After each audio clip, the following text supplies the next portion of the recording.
Welcome to the Resilience Building Program. I'm your host, Roger Ruge.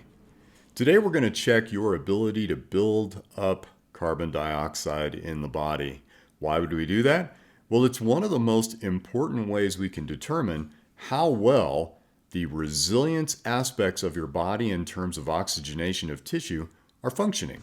And once we understand a baseline there, then we can use various techniques to enhance that, and that's what's going to be coming in the next videos.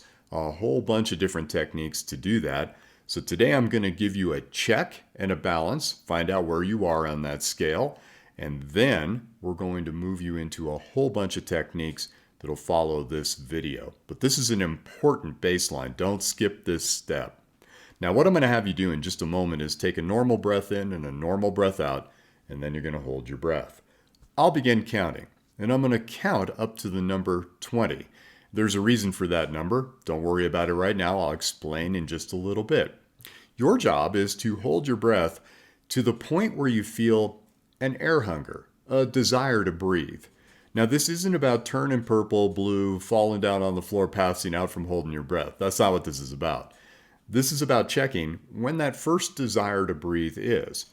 That might be after 5 seconds, 10 seconds. You might make it all the way to 20, but that's not what this is about. This isn't about trying to set a goal or create a number. This is just about checking in with where you are at this moment in time in terms of this check for the buildup of carbon dioxide and your ability to tolerate it. Now, I'll explain just a little more about this in a minute, but we're going to have breathwork techniques following this. This is just the baseline check. Okay, so the job is breath in, breath out, all normal. Hold your breath. I begin counting. I will count to 20. You write down the number where you had to stop, where you felt that desire to take a breath. And again, friends, it could be just after a few seconds. That's not important right now. What's important is all the breath work that comes after this that'll enhance your ability to tolerate the buildup of carbon dioxide. And that is an amazing way to build resilience, body, mind, spirit. Again, you want the deeper dive? Check out Patrick's work, but let's get right to this check and balance right now. So here's what I want you to do. Go ahead and do this with me right now. Draw a normal breath in. Draw a normal breath out. Hold your breath. Here we go. 1, 2, 3, 4, 5, 6, 7, 8, 9, 10, 11, 12, 13, 14, 15, 16, 17, 18, 19, 20. Now, if you're able to hold your breath past 20, fantastic. Don't worry about it.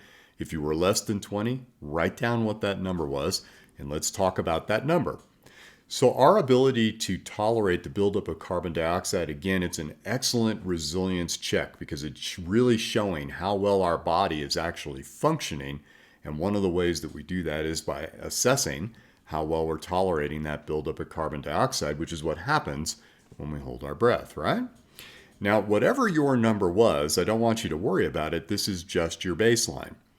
Your first standard to try to reach is to get to the number 20 seconds comfortably. And when you can get to that number comfortably, your next goal is 30.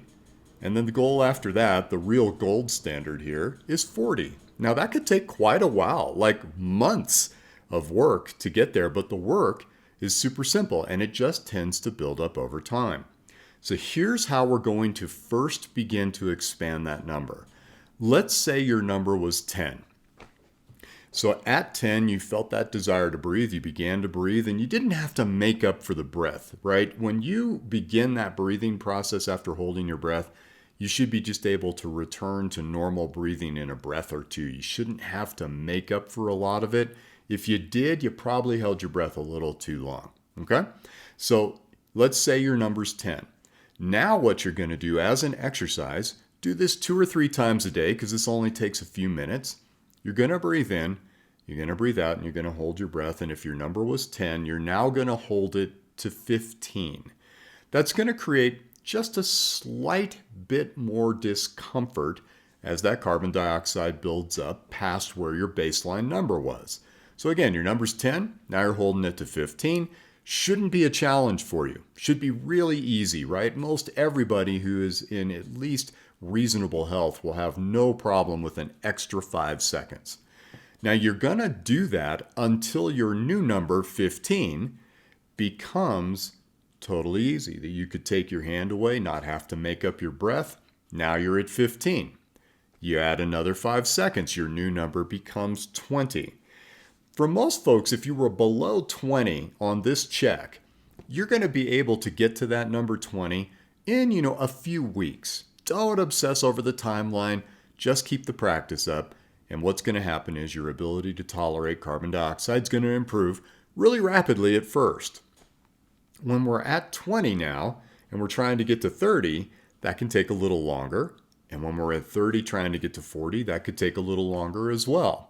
But what you're going to notice is as you're able to tolerate carbon dioxide buildup in the body, and it becomes easier to get to 20 or 30, every aspect of your physiology is going to improve. It's amazing.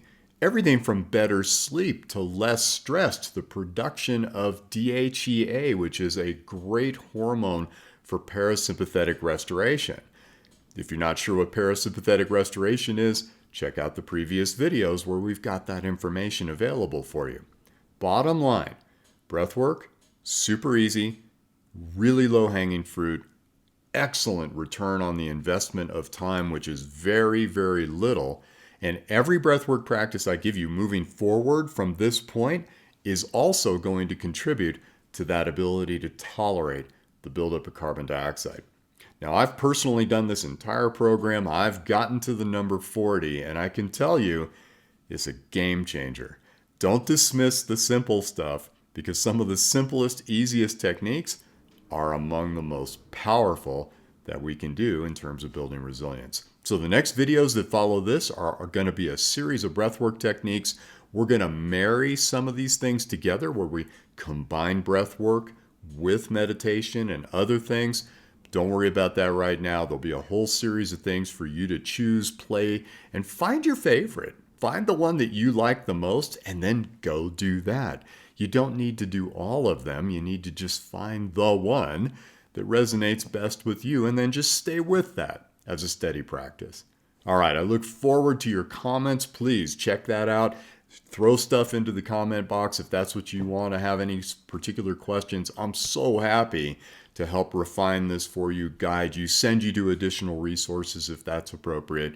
We're just here to help you take a step. All right, I hope you enjoy this check, and I'll see you on the next video.